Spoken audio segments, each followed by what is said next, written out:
मोहतरम नाजरीन, अस्सलाम वालेकुम रहमतुल्लाहि वबरकातुहू। आप देख रहे हैं परवाज़ टीवी। परवाज़ टीवी खबरनामे में आप तमाम का खैर मकदम है। तो आइए खबरों का आगाज़ करते हैं आज के हदीस मुबारक से। अल्लाह ताला जब किसी बंदे से मोहब्बत फरमाते हैं तो उसे नरम मिजाज बना देते हैं। आगाज़ खबर एक नजर डालेंगे आज की सुर्खियों पर।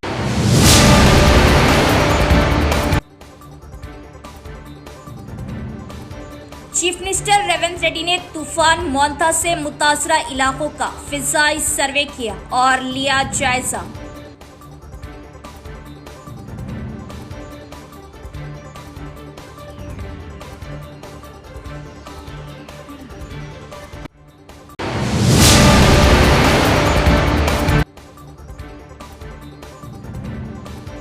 मोहम्मद अजहरुद्दीन ने वजीर की हैसियत से लिया हल्फ और नाराजगी को दूर करने के लिए कांग्रेस के दो अरकान असेंबली सुदर्शन रेड्डी और प्रेम सागर राव को काबीना के दर्जे का दिया ओहदा।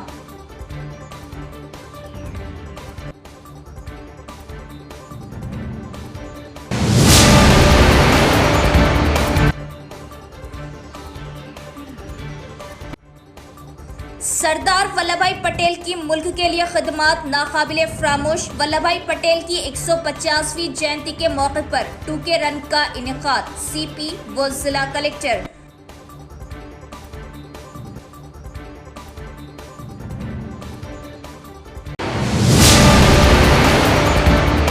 अब खबरें तफसील से। तूफान मोंथा से मुतासरा इलाकों का रेवंत रेड्डी ने फिजाई सर्वे किया। तेलंगाना के वज़ीर आला रेवंत रेड्डी ने तूफान मोंथा से मुतासरा इलाकों का फिजाई सर्वे किया। उन्होंने हेलीकॉप्टर के जरिए हुस्नाबाद असेंबली हल्के के मुख्तलिफ इलाकों का जायजा लिया।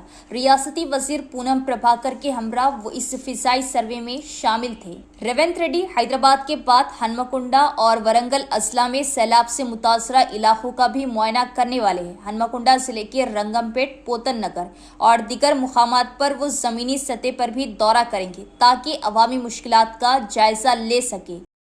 क्रिकेट के मैदान से सियासत के ऐवान तक मोहम्मद अजहरुद्दीन ने वजीर की हैसियत से हल्फ लिया। रेवंत रेड्डी काबीना में नया चेहरा। हिंदुस्तानी क्रिकेट टीम के साबिक कप्तान और मारूफ कांग्रेस लीडर मोहम्मद अजहरुद्दीन ने जुमे को राजभवन में एक शानदार तकरीब के दौरान वजीर की हैसियत से हल्फ लिया। गवर्नर तेलंगाना जे देव वर्मा ने अजहरुद्दीन से राजदारी का हल्फ लिया। इस मौके पर चीफ मिनिस्टर रेवंत रेड्डी, रियासती काबीना के मुतादिद वुज़रा, कांग्रेस के अरकान असेंबली व कानूनसाज कौंसिल, अरकान पार्लियामेंट और दीगर मुअज़्ज़िज़ीन बड़ी तादाद में मौजूद थे। जराये के मुताबिक अजहरुद्दीन को रियासती हुकूमत में अक़लियती बहबूद, खेल व नौजवानाने उम्र का कलमदान दिए जाने का इम्कान है। अजहरुद्दीन के हल्फ के साथ ही रेवंत रेड्डी काबीना में एक और अहम इजाफा हुआ है जिसे कांग्रेस हल्कों में खुश आइंद कदम के तौर पर देखा जा रहा। अजहरुद्दीन का ताल्लुक हैदराबाद से है और वो 8 फरवरी 1963 को पैदा हुए। उन्होंने उस्मानिया यूनिवर्सिटी से ग्रेजुएशन किया। 1984 में क्रिकेट की दुनिया में कदम रखते ही वो अपनी शानदार बैटिंग, नफीस अंदाज और शानदार क़ियादत के सबब आलमी शोहरत हासिल कर गए। अजहरुद्दीन ने हिंदुस्तानी क्रिकेट टीम की क़ियादत करते हुए 99 टेस्ट मैचों और 334 वनडे मैचों में मुल्क की नुमाइंदगी की।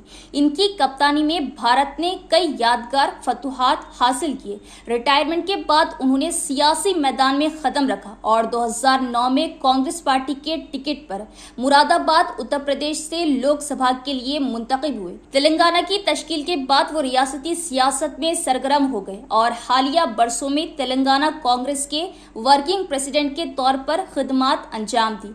हल्फ बर्दारी के बाद मीडिया से बात करते हुए मोहम्मद अजहरुद्दीन ने कहा कि वो तेलंगाना के नौजवानों और अक़लियतों की तरक्की के लिए पूरी दियानतदारी से काम करेंगे। उन्होंने कहा कि खेलों के फरोग, रोजगार के मौक़े और अक़लियतों की फलाही स्कीमों पर खुसूसी तवज्जो दी जाएंगी। राजभवन में मुनक़िदा तक़रीब में सियासी व समाजी शख्सियत के अलावा खेलों से वाबस्ता कई साबिक़ खिलाड़ियों ने भी शिरकत की, जिन्होंने अजहरुद्दीन को मुबारकबाद पेश की और उनकी कामयाबी के लिए नेक तमन्नाओं का इजहार किया। कांग्रेस के दो अरकान असेंबली सुदर्शन रेड्डी और प्रेम सागर राव को काबीना दर्जे का ओहदा। नाराजगी दूर करने तेलंगाना हुकूमत का फैसला। तेलंगाना हुकूमत ने इंतजामी मामलात से मुताल्लिक एक और अहम फैसला किया है। बोधन के रुकनी असम्बली सुदर्शन रेड्डी को सरकारी मुशीर के तौर पर मुकर्रर किया गया है। इसी तरह मंचिर्याल के रुकनी असम्बली प्रेम सागर राव को Telangana state civil supplies corporation का चेयरमैन मुकर्रर किया गया है और उन्हें काबिनी दर्जा भी दिया गया है। इस सिलसिले में आज chief secretary S Ramakrishna Rao ने बाज़ाब्ता अहकामात जारी किए। बताया जाता है कि काबीना में शमूलियत के मुंतजिर इन दोनों सीनियर कायदीन की नाराजगी को दूर करने के लिए ये ओहदे दिए गए हैं। वाज़ेह है कि रेवंत रेड्डी काबीना में आज अजहरुद्दीन को शामिल किया गया है। मज़कूरा दो कायदीन भी काबीना में शामिल होने के दावेदार थे। सरदार वल्लभ भाई पटेल ने हिंदुस्तान की आज़ादी में और मुल्क की सालिमियत इत्तेहाद के लिए कलीदी किरदार अदा किया। सरदार वल्लभ भाई पटेल की जयंती के मौके पर run for unity 2K run programme का इनेकाद CP साई चैतन्य और जिला कलेक्टर 2K रन को झंडी दिखाते हुए रवाना किया। सरदार वल्लभ भाई पटेल की यौम पैदाइश के मौके पर कौमी इत्तेहाद के दिन के मौके पर मरकजी दाखिला सेक्रेटरी और डायरेक्टर IB की हिदायत के मुताबिक आज निजामाबाद पुलिस महकमे के ज़ेरे एहतमाम राष्ट्रीय एकता दिवस प्रोग्राम का इनेकाद किया गया। 2K रन प्रोग्राम में मेहमान खुसूसी की हैसियत से जिला कलेक्टर T विनय कृष्णा रेड्डी और CP साई चैतन्य ने शिरकत की और झंडी दिखाते हुए 2K रन को रवाना किया। इस रन फॉर यूनिटी प्रोग्राम का इनेकाद खदीम कलेक्ट्रेट ग्राउंड, NTR चौरास्ता, police parade ground, railway command, Ayyappa मंदिर, मी सेवा ऑफिस, पॉलिटेक्निक, नीलाकंठेश्वर मंदिर से किया गया। इस मौके पर जिला कलेक्टर ने कहा कि हम सरदार वल्लभ भाई पटेल की यौम पैदाइश पर राष्ट्रीय एकता दिवस या कौमी इत्तेहाद का दिन मना रहे हैं, जिन्हें हिंदुस्तान के लोहे के आदमी के तौर पर जाना जाता है। सरदार वल्लभ भाई पटेल एक असीम शख्स थे जिन्होंने हिंदुस्तान की जदोजहद आज़ादी और मुल्क की सालिमियत इत्तेहाद के लिए कलीदी किरदार अदा किया। उन्होंने हिंदुस्तान की तमाम शाही रियासतों के इंसिमाम में अहम किरदार अदा किया। वो आयरन मैन के नाम से जाने जाते थे। और पुलिस कमिश्नर ने कहा कि सरदार वल्लभ भाई पटेल की यौम पैदाइश की याद में मुनाकिदा 2K रन प्रोग्राम में नौजवानों की बड़ी शिरकत को देखकर बहुत खुशी हुई। उन्होंने कहा कि इस तकरीब का मकसद अवाम में एकजहती, हम आहंगी और हुब्बुल वतनी के जज्बे के बारे में बेदारी पैदा करना है। उन्होंने हिंदुस्तान की तमाम शाही रियासतों के इंसिमाम में अहम किरदार अदा किया। बाद में 2K रन में सबसे पहले मंजिल पर पहुंचने वाले M साई किरण, D Nagendra, V Rakesh, R धरनी, M गोदावरी, S निकिता व दिगर को जिला कलेक्टर और पुलिस कमिश्नर ने इनामात से नवाजा। इस मौके पर additional DCP admin Basava Reddy, additional DCP AR Shri Ramachandra Rao, Nizamabad traffic ACP Raja Venkat Reddy, Mastan Ali, reserve inspector Srinivas admin, special party staff, home guards staff और कॉलेज के तलबा ने शिरकत की। వల్లభాయ్ పటేల్ గారి 150వ దినోత్సవ పుట్టినరోజు దినోత్సవ సందర్భంగా దేశం మొత్తం అన్ని ప్రాంతాల్లో ఇలా యూనిటీ రన్ ఫర్ యూనిటీ అనే కాన్సెప్ట్తో రన్నింగ్ ఆర్గనైజ్ చేస్తున్నారు. అందులో భాగంగానే మన నిజామాబాద్లో ఇక్కడ ఓల్డ్ కలెక్టరేట్ నుంచి DS చౌరస్తా దాకా ఈ రన్ నిర్వహించడం జరుగుతూ ఉంది. దీనికి మనకు ముఖ్య అతిథిగా జిల్లా కలెక్టర్ గారు రావడం జరిగింది. దీని ద్వారా ఒక వచ్చే మన మెసేజ్ ఏంటంటే మన ఐరన్ మ్యాన్ సర్దార్ వల్లభాయ్ పటేల్ గారు చాలా చిన్న చిన్న రాజ్యాల్ని అన్నిటినీ కలిపి ఎంతో 562 రాజ్యాలు ఉంటే ఇండియా ఫామ్ అయినప్పుడు అందరినీ కలిపి ఒక భారతదేశాన్ని తీసుకురావడం ఆయన చేసిన కృషిని మనం గుర్తించుకుంటూ అట్లానే మనం అందరం మన భారతదేశాన్ని ఐక్యతని గురించి మనం కష్టపడాలని దానిలో భాగంగానే మనం ఇట్లాంటి వేరియస్ యాక్టివిటీస్ చేయడం జరుగుతుంది. సో ఇక్కడ ఇవాళ ఈ రన్లో లోకల్ యువత ఈరోజు మనకి సర్దార్ వల్లభాయ్ పటేల్ గారి 150వ జన్మదిన సందర్భంగా ఈ యూనిటీ రన్ అనేది జిల్లా హెడ్ క్వార్టర్స్ లోపల ఏర్పాటు చేయడం జరిగింది. ఇందు లోపల యువత, స్టూడెంట్స్ అందరూ యాక్టివ్గా, ఎంప్లాయీస్ కూడా పార్టిసిపేట్ చేస్తున్నారు. సో ఈ సందర్భంగా అందరము కూడా మనం జిల్లా ప్రజలము, రాష్ట్ర ప్రజలము, దేశ ప్రజలము అందరం కూడా సర్దార్ వల్లభాయ్ పటేల్ గారి స్ఫూర్తి మనం దేశాన్ని ఐక్యంగా ఉంచేందుకు, యూనిటీగా ఉంచేందుకు చేసింది గుర్తు చేసుకొని అదేవిధంగా యూనిటీగా ఉండేందుకు ప్రయత్నించాలని కోరుకుంటున్నాను. हैदराबाद के YouTube चैनल पर चलने वाली एक खबर पर निजामाबाद के आइमा व जुम्मेदारान ने शदीद गम व गुस्से का इजहार किया और गलत बयानबाजी करने वाले मौसूफ खैरुद्दीन को शरुद्दीन का खिताब दिया और बताया कि हुकूमत की जानिब से आइमा व मौज़नीन के माहाना एजाज़िया को ग्रीन चैनल के जरिए जारी करने का हुकूमत ने ऐलान किया, जिस पर नायब अमीर अमारत मिल्लत इस्लामिया हाफिज़ मोहम्मद लेखान ने हुकूमत के मुशीर का शुक्रिया अदा किया, जो कि वो इस ज़मन में 12 नुमाइंदगी कर चुके थे। उन्होंने किसी की जी हुजूरी या चापलूसी नहीं की, लेकिन बयान देने वाले खैरुद्दीन हर माहाना 2 महीने में आइमा व मौज़न के नाम पर अपनी दुकान चला रहे। ग्रीन चैनल से एजाज़िया की इजराई से इनकी दुकान बंद हो जाएगी और वो बौखलाहट और कमतरी का शिकार होकर गलत बयान पर उतर आए। कल एक न्यूज़ जो हैदराबाद से शर्रुद्दीन बाबा जो न्यूज़ हमारे अमीर अमारत मिल्लत इस्लामी की फ़ोटो लगा करके जो न्यूज़ चैनल पे डाले हैं, तो हमको बड़ी तकलीफ़ हुई इस बात से कि पहले वो उनके बारे में जानता और ग्रीन चैनल के बारे में जो बात कही गई है वो मिनिस्टर शब्बीर अली साहब ने कही है। आप पहले बात को गौर से सुनते तो ये अल्फाज नहीं दोहराते कि कौन किसके तलवे चाट रहे, ना पहले चाटे थे वो, ना अभी चाटेंगे। इंशाल्लाह हक़ के लिए वो बेबाक कायद है हमारे निज़ामाबाद के। तो आप पहले तहक़ीक़ करके इस तरह के वीडियोस बनाइए। अगर आपको इतना ही शौक़ है कि तेलंगाना के अंदर मशहूर होना है तो ख़ुद कुछ काम करके मशहूर होइए, किसी का सहारा लेकर किसी की फ़ोटो लगा करके ऐसे काम मत कीजिए। आप उम्र में बूढ़े हो गए, इसलिए थोड़ा थोड़ा उम्र के हिसाब से दिमाग भी सरकते जा रहा है शायद, तो इसलिए मैं आपसे गुजारिश करता हूँ कि ऐसे बयान मत दीजिए। जो पहले तहक़ीक़ करके उसके बाद बयान दीजिए, और आप में उतना ही दम है तो 6 तारीख को धरना करके बताइए, इंशाल्लाह जब हम आपको मानेंगे। सर्टिफिकेट का जब मसला चल रहा था, आप उस वक्त जितने जज्बात में लोगों को कहा कि भाई इमाम कहाँ से ला कर देंगे, बिहार के बंगाल के जैसे नाम लेकर आप जितने जज्बात में बोले, फिर जैसे ही अंदर आप वक्फ बोर्ड के ऑफिस में गए, फिर जब बाहर आने के बाद में फौरी आप बयान बदल दी कि नहीं भाई वो तो टीआरएस हुकूमत ऐसा करी थी इसलिए ऐसा करना, तलवे चाटना इसको कहते हैं। जैसा बयान आप जैसा जोश में जाके बाद में जो बयान को बदले आप चेयरमैन को मिलने के बाद, तो उसको वो तलवे चाटो बोलते हैं। ये तलवे चाटने वाली चीज़ नहीं है हमारे शहर निज़ामाबाद की, जो बेबाकी से हर एक काम के लिए आगे बढ़कर वो काम करने वाले आदमी हैं। खैरुद्दीन साहब, नाम खैरुद्दीन है लेकिन शर्रुद्दीन कब से रख लिया आप, ये बात मेरी समझ में नहीं आई। समझे, वक्तिया तौर पे जोश में जज्बात में आके एक बात बोलते, फिर उसके बाद चारों के सामने फिर ऑफिस में जाके फिर ऑफिसरों से मशवरा करके फिर एक बात बोलते। आपकी बात का जो है सो किसी भी तरीके का कोई इत्मीनान बख्श जवाब नहीं है। अर्बन एमएलए धनपाल सूर्या नारायणा ने भारत रत्न सरदार वल्लभ भाई पटेल को लोहे के आदमी के तौर पर सराहा, जिन्होंने मुल्क की आज़ादी में अहम किरदार अदा किया। सरदार वल्लभ भाई पटेल की 150वीं यौम पैदाइश के मौके पर रैली का इनेकाद। जिला मरकज में बीजेपी के ज़ेर एहतमाम भारत रत्न सरदार वल्लभ भाई पटेल को उनके 150वीं यौम पैदाइश के मौके पर खिराज अक़ीदत पेश करने और मुल्क के लोगों के लिए कौमी इत्तेहाद के दिन को मनाने के लिए एक बहुत बड़ी रैली और खिराज अक़ीदत का प्रोग्राम मुनक़िद किया गया। बीजेपी जिला सदर दिनेश कोलाचारी ने आरआर चौरास्ते के शिवाजी मुजस्सिमा से वर्नी चौरास्ते के सरदार वल्लभ भाई मुजस्सिमा तक रन फॉर यूनिटी के नारे के साथ मार्च की क़ियादत की। प्रोग्राम कौमी परचमों और हुब्बुल वतनी के नारों के साथ इंतहाई पुरजोश था। शहर के शहरियों और नौजवानों की कसीर तादाद ने शिरकत की। इस मौके पर मेहमान खुसूसी की हैसियत से अर्बन एमएलए धनपाल सूर्या नारायण ने शिरकत की और कहा कि सरदार वल्लभ भाई पटेल सिर्फ एक लीडर नहीं थे, वो एक क़ुव्वत, अज़म और हिम्मत थे। उन्होंने कहा कि मुल्क की आज़ादी के फ़ौरन बाद 562 शाही रियासतों का हिंदुस्तान में इंज़माम तारीख़ का एक मुजस्समा था। उन्होंने कहा कि मुल्क की आज़ादी के फ़ौरन बाद 562 शाही रियासतों का हिंदुस्तान में इंज़माम तारीख़ का एक मुजस्समा है। उन्होंने याद दिलाई कि शाही रियासतों का इंज़माम ताकत के जरिए नहीं हुआ, बल्कि इनकी जहानत, सफारतकारी और सख्त फैसलों ने हिंदुस्तान को मुत्तहद कर दिया, और कहा कि वज़ीर आज़म नरेंद्र मोदी की क़ियादत में पटेल के ख्वाबों का हिंदुस्तान पूरा हो रहा। उन्होंने मजबूत फैसलों और साबित क़दमी के लिए सरदार वल्लभ भाई पटेल की तहरीक की तारीफ की। इस प्रोग्राम में नेशनल हल्दी बोर्ड चेयरमैन, बीजेपी कायदीन और कारकुनों ने बड़ी तादाद में शिरकत की। भारत रत्न माजी उप प्रधानी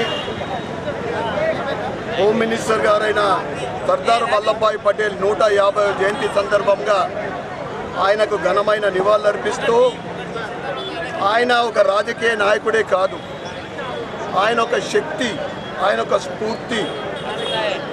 కోట్లాది మంది భారతదేశ ప్రజలకు ఈరోజు కూడా సర్దార్ వల్లభాయ్ పటేల్ స్ఫూర్తితోటి ఐక్యతకు చిహ్నంగా నిలిచిన సర్దార్ వల్లభాయ్ పటేల్ మనందరికీ ఆదర్శప్రాయం. ఏదైతే 562 సంస్థానాలని భారతదేశం స్వతంత్రం వచ్చిన తర్వాత విలీనం చేసిందో, ఎటువంటి శక్తి ప్రదర్శన లేకుండా ఆయన చాకచక్యంతో, ఆయన తెలివితోటి, ఆయన రాజకీయ ఊహతోటి ఆయన చేసిన అనేది కేవలం 3 అది మన అందరికీ తెలుసు.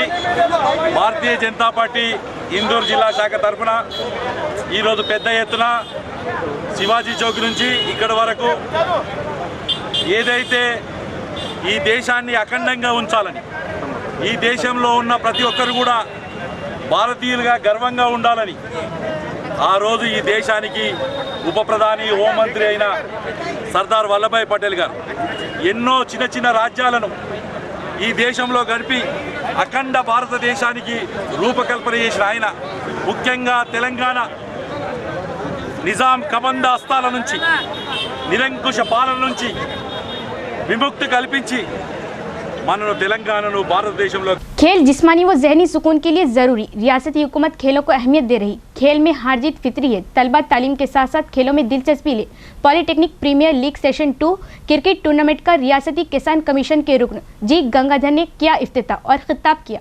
Polytechnic premier league session 2 cricket tournament का शहर के पॉलिटेक्निक ग्राउंड में आगाज हुआ। टूर्नामेंट का इफ्तिताह रियासती किसान कमीशन के रुकन गड़गू गंगाधर ने किया और खिलाड़ियों का तारुफ कराने के बाद गड़गू गंगाधर ने टॉस करते हुए क्रिकेट टूर्नामेंट का आगाज किया। इस मौके पर रियासती किसान कमीशन के रुकन गड़गू गंगाधर ने कहा कि ये टूर्नामेंट 9 दिन तक जारी रहेगा और इसमें 8 टीमें हिस्सा ले रही। उन्होंने कहा कि खिलाड़ियों को खेल के जज्बे से खेलना चाहिए और हारने वाले अपनी जीत और शिकस्त को खेल के जज्बे के साथ ले और जीत के लिए मजीद मेहनत करें। उन्होंने कहा कि रियासती हुकूमत खेलों को अहमियत दे रही और कहा कि सीएम रेवंत रेड्डी ने जिला मरकज में खेलों के मैदान के लिए पहल की और जल्द ही काम शुरू किया जाएगा। उन्होंने कहा कि तलबा तालीम के साथ साथ खेलों में भी दिलचस्पी का मुजाहरा करें ताकि उनमें अच्छी जहानत हो और वो आला तालीम में अपना हिस्सा डाल सके। इस प्रोग्राम में ब्लॉक कांग्रेस सदर बॉबली रामकृष्णा, 14वें डिवीजन सदर प्रीतम, टूर्नामेंट के मुंतजमीन राकेश, दीपक और दीगर भी मौजूद थे। ఎందుకంటే చక్కని కార్యక్రమం యూత్ ఎంకరేజ్మెంట్ కొరకు క్రికెట్ టోర్నమెంట్ కండక్ట్ చేస్తూ సుమారు 8 టీంలు అనుకుంటాను, 8 టీంలు వచ్చాయి. అదేవిధంగా 150 మెంబర్స్. కానీ మీ అందరికి నా చిన్న రిక్వెస్ట్ ఏమంటే ఫ్రెండ్లీ మ్యాచ్ ఉండాలా, అన్నదమ్ములాగా ఫ్యామిలీ మెంబర్ లాగా. ఓడినా గెలిచిన ఓటమి కంపల్సరీ. ఒకరు ఓడితే ఒకటి గెలిచాం కాబట్టి ఓటమి చెందిన వాళ్ళని తక్కువ విషయం మాట్లాడకుండా గెలిచిన వాళ్ళని ఎక్కనుకోకుండా అందరం లవ్లీగా రిసీవ్ చేసుకొని హగ్ చేసుకొని ఓడిపోయిన వాళ్ళకి కూడా విషయం చెప్పి పంపే విధంగా లవ్లీగా ఉండాలని సందర్భంగా మీ అందరినీ కోరుతూ ఉన్నాను. ఎందుకంటే భవిష్యత్తులో మళ్ళీ ఏదన్నా ఇదే విధంగా స్పోర్ట్స్ కండక్ట్ చేసినప్పుడు అరే పలానా ఆర్గనైజేషన్ వాళ్ళు కండక్ట్ చేస్తే చాలా స్పోర్టివ్గా ఉంటుంది, లవ్లీగా ఉంటుంది, మనం వెళ్దామనే ఆలోచన రావాలి. కానీ గేమ్ ముగిసిన తర్వాత ఫైనల్గా ఎవరైతే నెగ్గుతారో వాళ్ళు ఓడిన వాళ్ళని ఏదో కామెంట్ చేస్తే వాళ్ళు హర్ట్ అయ్యి నెక్స్ట్ టైం మనం పిలిస్తే రాని పరిస్థితి రాకుండా చూడాలని కూడా సందర్భంగా మీకు విజ్ఞప్తి చేస్తూ ఉన్నాం. मौसलाधार बारिश की वजह श्री राम सागर प्रोजेक्ट के पानी की आमद में इजाफा। प्रोजेक्ट हुक्म 26 फील्ड गेट खोलते हुए 1 लाख क्यूसेक पानी गोदावरी में छोड़ रहे। मौसलाधार बारिश की वजह से श्री राम सागर प्रोजेक्ट में पानी की आमद में इजाफा हो रहा। इसके साथ प्रोजेक्ट हुक्म 26 फील्ड गेट्स खोलते हुए 1 लाख क्यूसेक पानी गोदावरी में छोड़ रहे। बालकोंडा मंडल में श्री राम सागर प्रोजेक्ट के बालई इलाकों में शदीद बारिश की वजह से सैलाब का पानी प्रोजेक्ट में दोबारा दाखिल हो गया। मुतल्लिका हुक्काम ने प्रोजेक्ट से गोदावरी को पानी छोड़ने में इजाफा कर दिया। जुमेरात की सुबह तक ये बतदरीज बढ़कर 1,10,000 क्यूसेक हो गया। इसके साथ प्रोजेक्ट हुक्काम 26 फील्ड गेट्स खोलते हुए 1 लाख क्यूसेक पानी गोदावरी में छोड़ रहे। प्रोजेक्ट के ओहदेदारों ने बताया कि 8,000 क्यूसेक पानी छोड़ा जा रहा। 850 क्यूसेक सरस्वती नहर के जरिए जबकि 231 क्यूसेक पानी भाप की सूरत में ज़ाया हो रहा और लक्ष्मी काकतीय नहर के जरिए पानी का अखराज रोक दिया गया। अगर किसी शख्स को बिजली का झटका लगता है तो उसे बचाने के लिए हाथ ना लगाए बल्कि लकड़ी का इस्तेमाल करें और घरों की छतों पर सोलर रूफटॉप्स लगाया जाए और बिजली पैदा की जाए। रुद्रुर एडीई टी राजशेखर का बयान। रुद्रुर एडीई टी राजशेखर ने कहा कि हमें रुद्रुर मंडल के एसएन पोरम वड्डेपल्ली गांव में जिला परिषद हाई स्कूल के तलबा को बरक़ी हादसा से बचाना चाहिए और हिफाजती हिदायत पर अमल करना चाहिए। इस मौके पर उन्होंने कहा कि घरों की छतों पर GR तारों पर कपड़े ना लटकाए जाए और बात करते वक्त मोबाइल फ़ोन चार्ज ना किया जाए। कोटगिर मंडल गांव का हालिया वाक़या इसकी मिसाल के तौर पर पेश किया गया। उन्होंने बताया कि मकान में लोहे की सीढ़ियों पर ढीले तार लगने से पेश आने वाले हादसे में एक शख्स जान की बाजी हार गया। इसीलिए घर में भी वायरिंग में मियारी तारें इस्तेमाल करने का मशवरा दिया और कहा कि घर में आलात की मरम्मत करते वक्त एहतियाती तदाबीर और टूटी हुई बिजली की तारों को हाथ न लगाएं। उन्होंने कहा कि बारिश होने पर बिजली के खंभों और दरख्तों की टहनियों को हाथ न लगाएं। उन्होंने बिजली को माशी तौर पर इस्तेमाल करने और माली तौर पर मजबूत बनने का मशवरा दिया और कहा कि कमरे में कोई ना होने की सूरत में लाइट्स और पंखे बंद किए जाए, मियारी ISI निशान वाले अशिया इस्तेमाल की जाए, एयर कंडीशनर 25 डिग्री पर सेट करके आधे घंटे बाद बंद कर दिया जाए, गीले कपड़ों को इस्त्री ना किया जाए। उन्होंने कहा कि बिजली का 1 यूनिट बचाना जिंदगी में 1 लाख रुपए की बचत के मुतरादिफ है और कहा कि घर में सेप्टिक टैंक जरूर लगाएं ताकि जेर जमीन पानी की सतह में इजाफा हो और बोरवेल मोटर बिजली की खपत को कम किया जा सके। इस प्रोग्राम में HM चंद्रकांत रेड्डी, टीचर श्याम, मुकामी sub engineer B Kishan, electrical staff lining inspector Sriram Naik, lineman Ramachandra, Chinna Babu और तलबा ने हिस्सा लिया। तेलंगाना इंटरमीडिएट के सालाना इम्तिहान का टाइम टेबल जारी। तेलंगाना में इंटरमीडिएट सालाना इम्तिहानात फरवरी के आखिरी हफ्ते से शुरू होंगे। महकमा इंटरमीडिएट बोर्ड के ऐलान के मुताबिक इम्तिहानात 25 फरवरी से 18 मार्च तक मुनक़िद किए जाएंगे।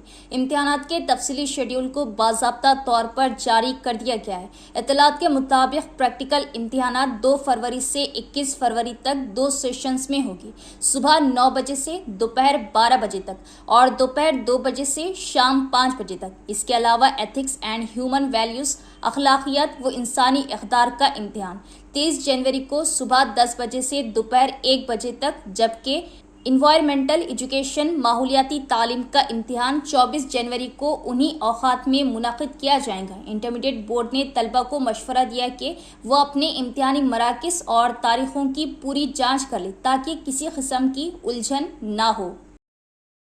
बारिश ने बिलाकर उन किसानों की उम्मीदों पर पानी फेर दिया जिन्होंने 6 माह से धान की काश्त के लिए सख्त मेहनत की। मोंता तूफान की वजह से 4 या 5 दिनों से बारिश का सिलसिला जारी था, जिसकी वजह से धान की कटाई में रुकावट आई। जिले में चारशंबे की आधी रात को मूसलाधार बारिश हुई। कई देहातों में शदीद बारिश के बाद सड़कों पर पड़ा सूखा धान बह गया और धान के खेत ज़ेर-ए-आब आ गए। चारशंबे की रात 5 घंटे तक बारिश हुई और 5 सेंटीमीटर बारिश रिकॉर्ड की गई। खेतों में धान को नुकसान पहुँचने से किसान परेशान है।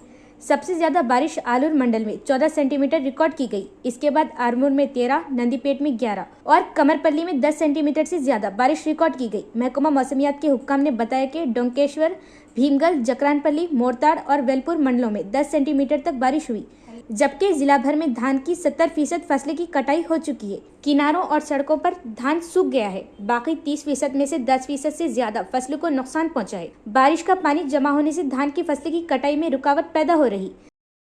इख्तिताम से खबरें एक नजर डालेंगे आज की सुर्खियों पर।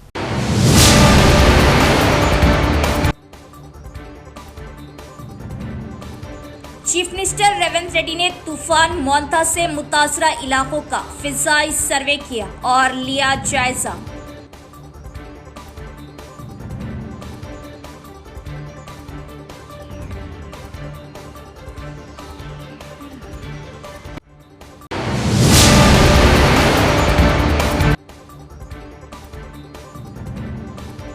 मोहम्मद अजहरुद्दीन ने वजीर की हैसियत से लिया हल्फ और नाराजगी को दूर करने के लिए कांग्रेस के 2 अरकान असेंबली सुदर्शन रेड्डी और प्रेम सागर राव को काबीना के दर्जे का दिया ओहदा।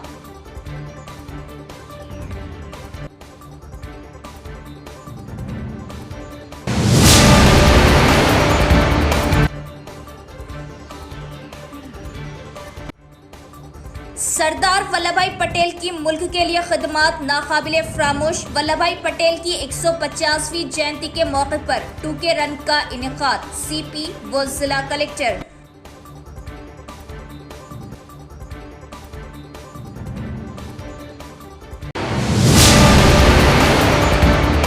तो ये थी खबरों की तफसील। इंशाल्लाह मजीद खबरों के साथ फिर मुलाकात होगी। तब तक देखते रहिए प्रवास टीवी। अब दे इजाजत। अल्लाह हाफ़िज़।